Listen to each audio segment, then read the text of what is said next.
Let me draw that box again and a cylinder.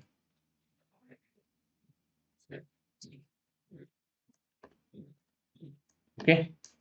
Now intersect. INTERC.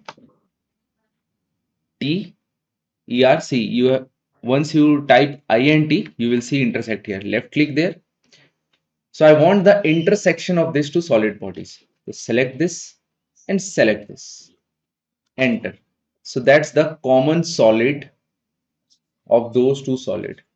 So it will become one single solid, which is the intersected or common one. I hope this is very much clear to you. Okay. Suppose I draw a cone here. I model a cone here. Okay. Intersect. Okay. IN is the shortcut key. Okay. Select this and select this. You will see intersection only for that cylinder and box.